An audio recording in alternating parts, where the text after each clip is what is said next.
Chinese internet celebrities famous for eating broadcasts are feeling the heat from authorities. That as the country responds to the leader's order on reducing food waste. 4 virus experts in China were awarded with national honors, including the military officer who took over the Wuhan P4 lab and an expert who denied human-to-human transmission in the early stage of the outbreak. A Chinese netizen described the situation of Chinese people living within the firewall with a video, and other netizens discovered new insights from the scenes. And Chinese economists warn that Beijing needs to get prepared for the financial decoupling between China and the US. And Hong Kong's police credit union is moving assets to Chinese banks, citing worries over US sanctions. Welcome to China in Focus. I'm Tiffany Meyer. A group of live streamers known as China's Big Stomach Kings are finding themselves at odds with authorities. In the regime's fight against food waste, these online stars are becoming new targets. NTD's Juliet Song reports. A niche of Chinese internet celebrities who built their fame on their enormous appetites is suffering a setback. That's because Chinese leader Xi Jinping is urging the country to stop wasting food.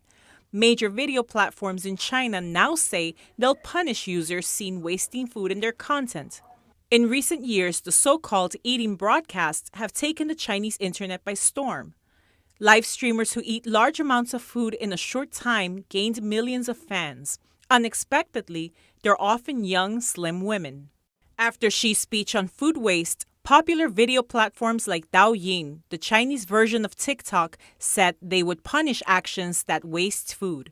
The platform even added a feature that, when users search for eating broadcasts or Big Stomach Kings, would return notifications that urge the users to reject waste and eat reasonably. China's state-run media, CCTV, also called out the live streamers for wasting food in their broadcasts. These live streamers are now taking a step back. 2 celebrities with over 10 million fans on social media have since deleted the phrase Big Stomach King from their usernames. A live streamer who once barbecued an entire camel and with over 10 million fans on social media platforms quietly took down all of his videos. And it's not just pop culture. China's top legislative body says it's working on legislation that reduces food waste. Xi's speech raised questions over the country's food reserves. Chinese authorities said on Thursday they're getting far less wheat this year compared to last.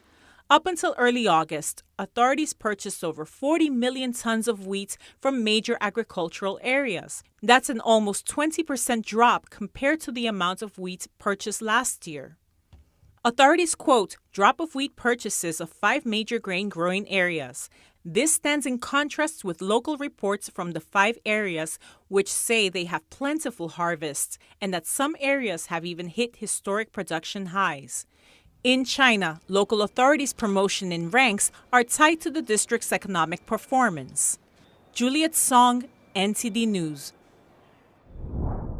The Yangtze River's 4th wave of flooding is about to take shape. The Jialing River, one of the Yangtze River's major tributaries, is also expected to endure its first flood wave of the year. This video was captured on Wednesday. In Deyang City, inside the southwestern province of Sichuan, all available firefighters were sent out to fight the flooding. When they returned, they found their own fire station standing in water. As for the river, its water level has almost reached the bridge's platform. The torrential rains and strong flood currents were seen carrying away pieces of wood and other debris. One clip shows a young girl wading through the water to get to her home, while another shows 3 people standing in the water. They appear to be 2 parents accompanied by their daughter, who all seem at a loss for what to do. Inside the house, everything is submerged, including a motorbike, tables, and beds. Another video shows the situation in Guanghan, another city inside the same province, on Wednesday. There, a comparatively small flood wave battered cars parked along a street. One person was seen attempting to climb onto the car to avoid the water. Since the end of May, flooding has raged in southern and central China. Hundreds of millions of people have felt its impacts. A netizen described how what's called the Little Pink downplayed the severity of the situation in recent months. Little Pink is the name for young Chinese people who try to protect the regime online from any and all criticism. One netizen posted online at the end of May, the water had already accumulated in some areas. Little Pink said it was just caused by heavy rain and that it would be fine after the rain stopped. In June, that water flooded earth up in the mountains, which slid down. Little Pink then ridiculed people who shared the information online. They claimed the flooding was normal for the area's rainy season. In July, authorities in some regions opened dam floodgates to release excess water, effectively flooding homes and property in some regions in an effort to spare other, more wealthy areas. Little Pink praised them for their patriotism. And now in August, the floods continue. Yet people seem to have nothing to say, seemingly stunned by the situation. Now to Beijing. The rainfall in some areas in Beijing exceeded the highest level for mid-August for this city. Heavy rainfall accompanied by lightning and 7 to 9 degree short-term strong winds hit Beijing and the nearby region on Wednesday. The average rainfall in Beijing was nearly 3 inches, and the average in the urban area was almost 4 inches as of Thursday morning. The maximum rainfall reached over 6 inches. At an airport, about 150 flights were canceled. A video circulating online shows pigs in China being restrained with makeshift shackles. The oddly shaped devices greatly restrict the animals' actions and prevent them from destroying the pigsty or overturn the wall that surrounds them. 2 of them are not wearing the shackles, but they're as motionless as the other pigs. The netizen who shared the video online wrote, "The poor pigs," sarcastically calling the pig farmers smart. He compared the animal situation to that of the Chinese people, saying the Chinese Communist Party, or CCP, set up a firewall for 1.4 billion Chinese people and forbids them from escaping the wall with so-called laws. He added that despite the Communist Party's brutal treatment of its people, some sadly think China's ban on free information is a good thing, and even praised the CCP and sing for the shackles.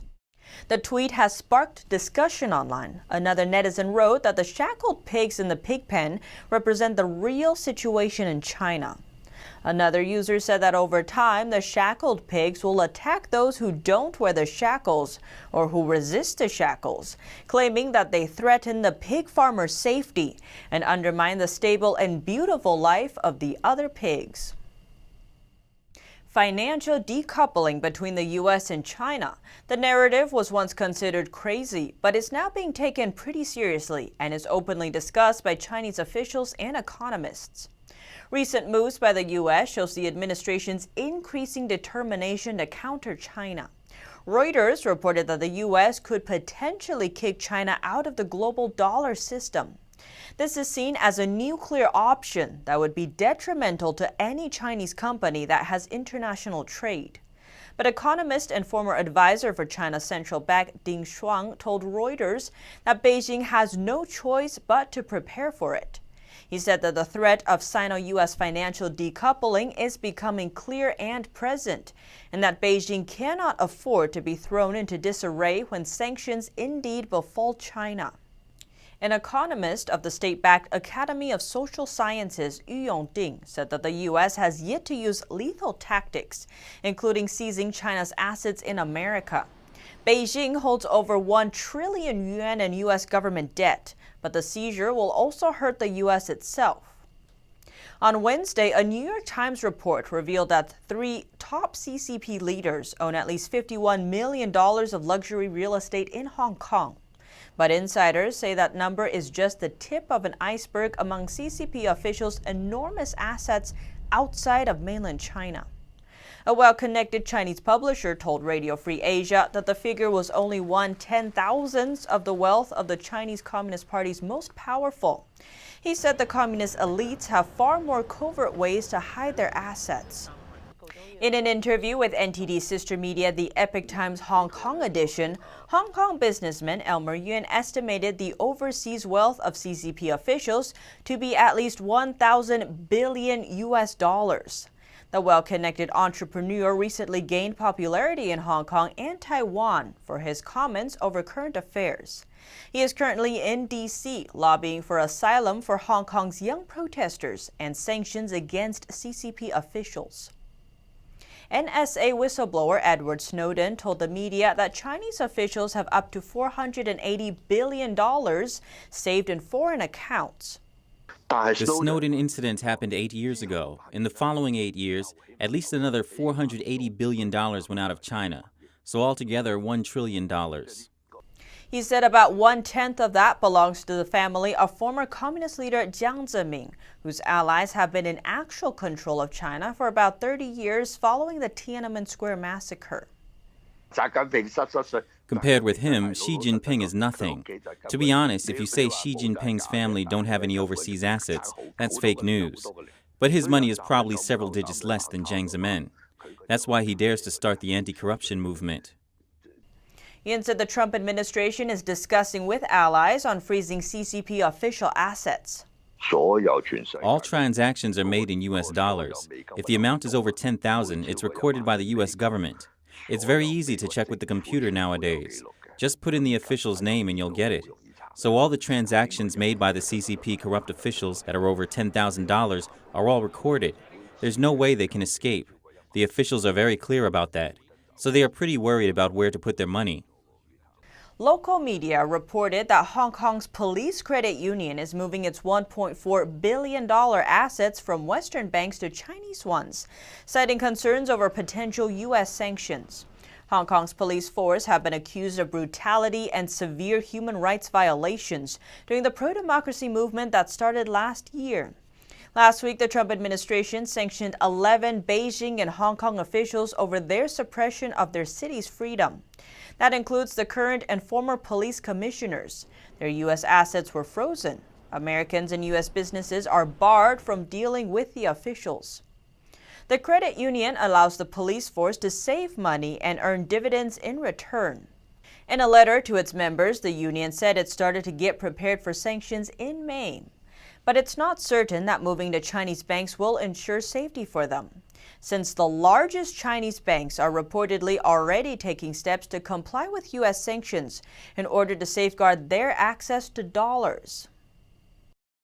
China's largest state-run banks operating in Hong Kong are taking steps to comply with U.S. sanctions on 11 city officials. They're trying to safeguard access to crucial dollar funding and overseas networks. Bloomberg reports that major Chinese lenders with operations in the U.S. have turned cautious on opening new accounts for the sanctioned officials, and some lenders have banned transactions via the U.S. The sanctions forbid banks from doing business with the 11 officials. Hong Kong's de facto central bank has tried to ease concerns. It said Hong Kong lenders have no obligation to follow U.S. sanctions. But J.P. Morgan analysts in Hong Kong say banks with U.S. operations may still need to consider their U.S. compliance obligations. We've all heard about the president's TikTok ban. Now Nebraska is banning TikTok on all state devices. It's the first to take state-level action against the Chinese app.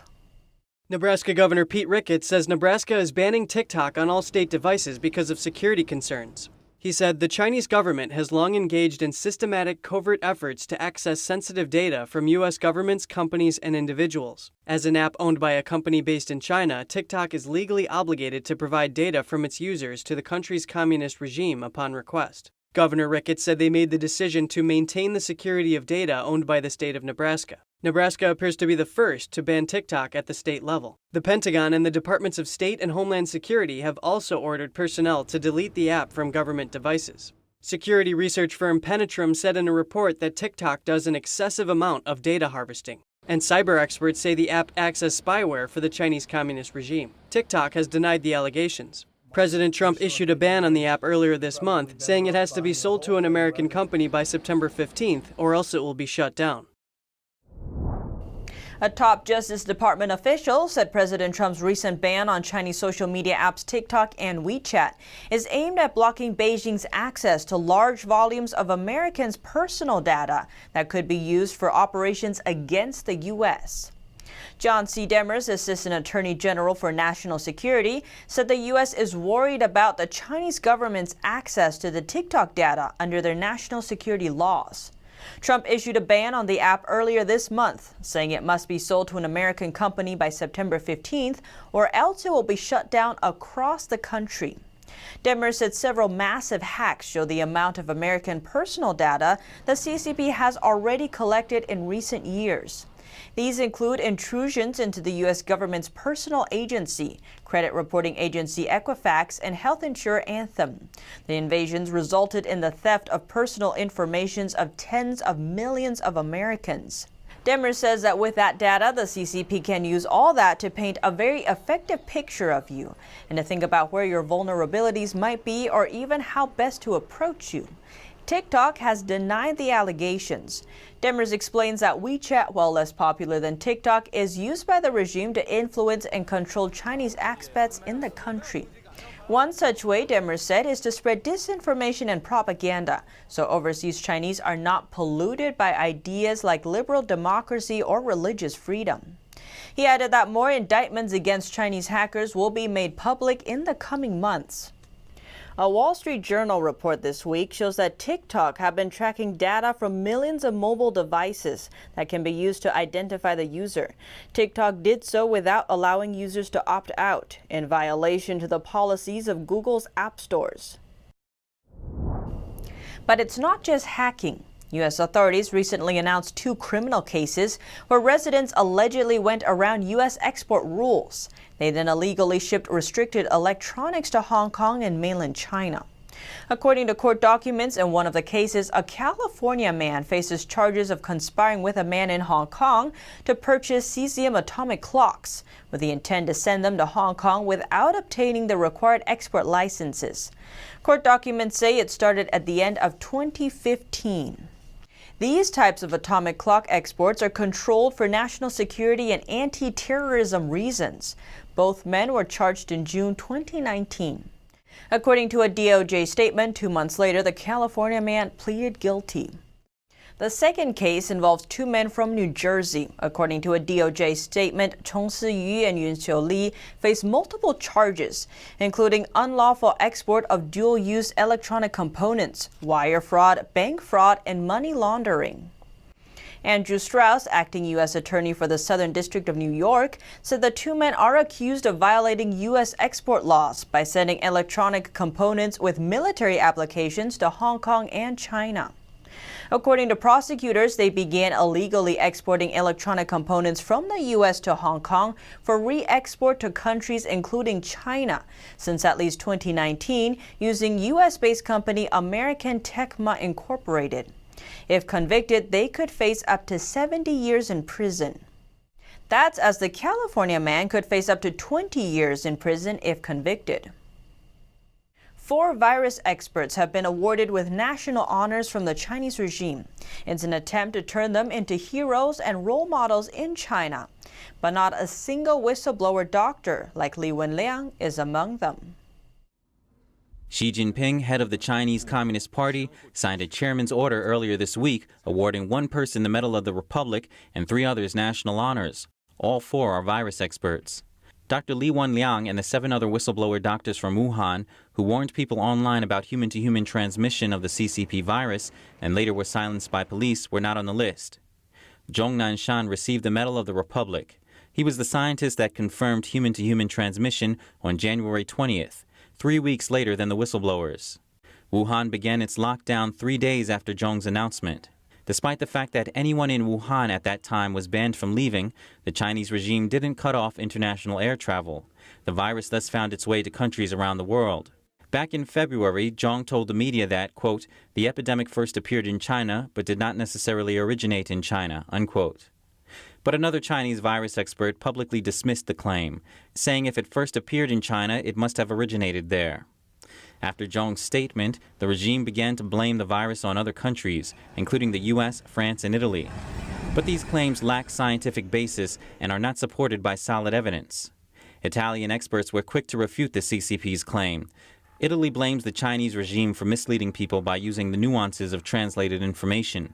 The CCP has also blamed animals for carrying and transmitting the virus, like the pangolin from Malaysia and salmon from Norway. At the same time, the CCP continues to reject international requests for independent investigations of Wuhan's P4 lab used to research contagious diseases. The facility is located a mere 11 miles from a seafood market where the virus reportedly first appeared, according to Chinese officials. Zhong's ties to the CCP became even more obvious after an initiation ceremony for new Communist Party members back in March. During the event, Zhong led a group of frontline medical workers in vowing an oath to the party. While reciting the oath, members are made to make promises, like being ready to give everything to the party, sacrifice themselves, never betray the party, and keep the party's secrets. Outside the ceremony, Zhong has closely followed the CCP's narrative. In a June interview with state media mouthpiece CCTV, he claimed China isn't covering up the epidemic, instead vouching that the party is telling the truth. He added that the accusations made by some foreign politicians and media outlets that China is deliberately covering up the epidemic are baseless. Since the start of the pandemic, Zhong has endorsed Chinese medicine procedures 3 times. He claims it can be used to treat the virus. He even said that after experimenting, he has the confidence and evidence to say it really works. At the same time, Chinese authorities were strongly promoting Chinese medicine to treat the disease. Some people became suspicious that Zhong was backing the medicine's manufacturer, Yiling Pharmaceutical, for his own personal benefit. In September 2019, 3 months before authorities reported virus cases in China, Zhong and the Yiling company jointly set up a business. Up till now, there's no scientific evidence to support that the medicine Zhong recommends is effective. Some countries even banned imports of it over questions about its ingredients. Besides Zhong, another honor award winner, Chen Wei, was awarded the national title of People's Hero. As China's chief biological weapons defense expert, Chen is a major general in the Chinese regime's military, known as the People's Liberation Army, or PLA. She's also director of the Biological Engineering Institute at the PLA's Academy of Military Medical Sciences. She took over Wuhan's P4 lab 2 days after the city went under lockdown. Although the lab vehemently denies its ties to China's military, her appointment reignites questions. In 2015, Chen was selected by the CCP's National Multi-Million Talent Project. The project is guided by the aim to, quote, strengthen military power through talents and technology, unquote. Reporting by Xu Wenhui, NTD News. Heavy rains drenching North Korea may have dangerous consequences, according to a U.S.-based think tank. It says satellite imagery suggests recent flooding may have damaged pump houses connected to the country's main nuclear facility. The Korean peninsula has been hammered by one of the longest rainy spells in recent history, with floods and landslides causing damage and deaths in both North and South Korea. But the heavy rainfall may pose an even greater danger. Analysts from 38 North, a website that monitors North Korea, says satellite imagery from August 6th to 11th shows the Yongbyon Nuclear Research Center's reactor cooling systems are vulnerable to extreme weather conditions. Yongbyon is home to nuclear reactors, fuel reprocessing plants, and uranium enrichment facilities that are thought to be used in the country's nuclear weapons program. The August 6th imagery, when compared to images from July 22nd, shows a dramatic rise in the water level of the Koryong River, which flows alongside the Yongbyon complex. The report said, quote, damage to the pumps and piping within the pump houses presents the biggest vulnerability to the reactors. If the reactors were operating, for instance, the inability to cool them would require them to be shut down, unquote. It added that although the 5-megawatt reactor doesn't appear to have been operating for some time, broken or damaged pumps would force the reactor to shut down. And that's all for today's China in Focus. Thanks for watching and see you tomorrow.